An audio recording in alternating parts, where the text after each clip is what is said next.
Hello, this is Father Aaron Westman with the Glen Mary Home Missioners, and this is your Missioner Moment. My brothers and sisters, I invite us to imagine this scene. On a mountaintop, there's an altar, there's a priest, there's blood flowing from the altar, there's ashes floating in the air, there's the smell of burning flesh, and there's animals being sacrificed all around. For thousands of years in the Levant, that is the region we would call the Holy Land today, animal sacrifice was very much a part of the daily lives of the different peoples that lived there. And in a sense, each of the tribes that were there had their own understanding of who the gods or God was.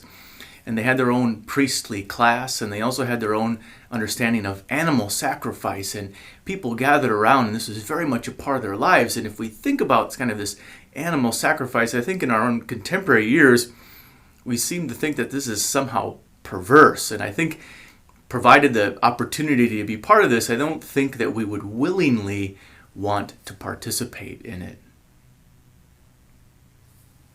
Imagine another scene. In the same region, a father takes his son to the top of a mountain, and he's been asked by God to sacrifice his only son. It's Abraham and Isaac. Abraham has the knife. He's ready to sacrifice his son in a similar way to the way in which animals were once sacrificed in this same region.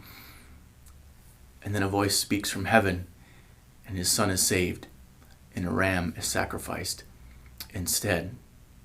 Again, a situation which we can hardly even understand with our own ears, right? We hear this, that God somehow asks Abraham to sacrifice his own son, Isaac. I think we shy away from even wanting to deal with this scriptural text. In a sense, I think we see it as perverse.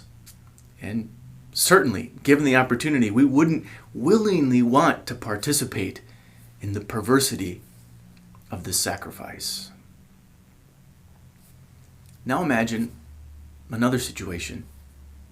This weekend, you celebrate Sunday Mass, and everything seems so pristine and clean and put together and neat, and everybody's dressed up and ready for this celebration. But what's actually going on here?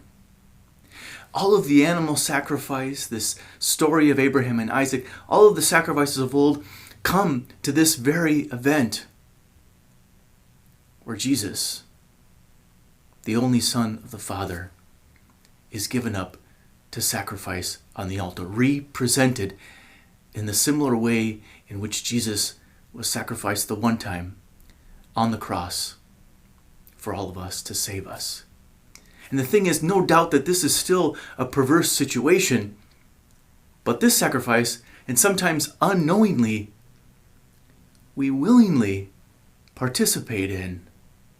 We come every weekend to offer this sacrifice, which is, in a sense, no less perverse. How can we make sense of the perversity of sacrifice?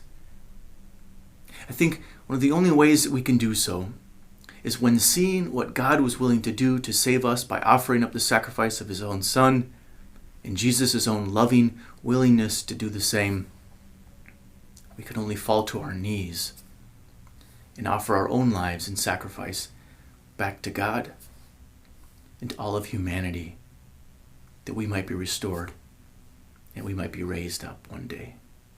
God bless.